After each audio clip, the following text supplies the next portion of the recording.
Hi. Growing up in an extremely narcissistic extended lineage, one of the things that I remember as a child was a lot of the women in my family would have this saying where they would say, when he calls, she jumps. Or, when he calls, they jump. And the women in my lineage were saying it from this perspective of almost like it's ridiculous that they do that, right? Like, look at her go. When he calls, she jumps, and that they have no sovereignty. While they themselves were constantly doing that. And there was, I used to think that it was like, oh, they're kind of like, they feel sovereign and they're like making fun of this person for being different than them. And then I grew up to realize when he calls, she jumps means that that's a trauma response. And in the beginning of my career, I actually had to shut down my business for over a year because I got to a point where I didn't realize actually that I was a codependent until I started becoming obsessive about the outcomes of my clients, and I would fear for them and I would fear them and I would become codependent. Like, how can I best help this person? And it was actually my sister who said one time, and I said, she said, why are you still doing this? And I said, I could help these people. And she was like, that sounds incredibly codependent. And it was just like, I guess the way that I said it. I used to, if I would get an email, I would respond immediately. If I didn't, I would not be able to sleep that night. Literally, I would be up all night. Like, I can't believe I didn't respond. This person's going to think this and blah, blah, blah, blah, blah. So how often do you do that in your life? How often when he calls, whoever he is, when she calls, you jump, right? And you can see from the outside perspective that that's somebody like jumping. I thought that it meant like, oh, this person is so kind of weak that they'll do anything for this other person. And the women in my family were kind of making fun of that.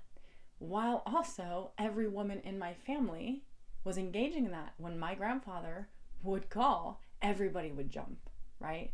You couldn't get away from that. So there's both a compulsion in the codependent who's raised like that. It's a compulsion, literally a compulsion to jump when you are called. And that is not love. That is a trauma response. That is not your kindness when you stay up all night wondering, like, you didn't have the answer or you didn't have the wherewithal to write back an email, and you stay up all night thinking, oh, if I love this person, I would have responded to them already, right? Like, that's very pathological. When somebody calls and you jump, if your compulsion is to jump and it's not your natural instinct to get up and serve, you're doing it out of fear. Hello?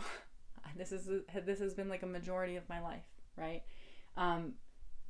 When you're taught that when somebody else calls, you jump because they're more important than you, what their needs are more important than yours,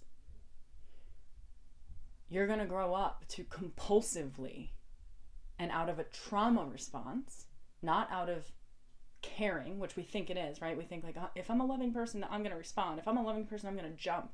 No, that's not what this is. You can be a loving person and respond. You can be a loving person and not respond. But when it is your compulsion to jump, you are not responding because you are in a space of love. You are responding because you are in a space of trauma. So it's interesting that my collective family used to make fun of people who, when he called, she jumped. Like my aunts and uncles might sit around and say that about my grandmother, and then my grandmother would say it about my aunts and uncles, and everybody kind of just like had this story that it wasn't them doing it, while the whole time they were compulsively and literally startled, like having an actual trauma response. He called, okay, I'm jumping. And then we translate that and generalize it to our entire lives, where, okay, the teacher called, the client called, the kid called, my friend called, and I have to immediately attend to their needs. You don't have to do that. You don't have to do that. That doesn't make you a more loving person, my love. And I know that that's what you're after, to just love the people that you love and let them know that you love them. But when they call and you jump, that is a very different reality than when they call and you answer with okay, I'm not jumping out of my body to attend to you. I'm answering the call by actually receiving you and letting you come in. And then I get to decide what I'm going to do about it. But I don't have to jump out of my body to attend to you. Right? So you can jump when somebody calls you, but that's not you being love. I hate that it took me until I was an adult to know this, right? And I work with, the oldest client I've had was 82. And I work with a lot of people who are like, why didn't I know this by now? Like, I want to bash my head in for not knowing this. And they're in their 60s, right? And it's a sad reality to know that, like, oh, those things that I've been doing my whole life that I thought made me a loving person and would make people want to connect to me was actually keeping me disconnected from the very thing that I wanted to connect to, because I was jumping out of my body to attend to somebody else's. I was jumping out of my emotions to attend to somebody else's. I was jumping out of my own life experience to attend to somebody else's, instead of being from a position of, I'm going to be with myself and serve from that place. I'm going to extend from that place instead of leaving the place and position I'm in to go somewhere else to serve. That doesn't work. We can't do that. And it's literally a trauma response.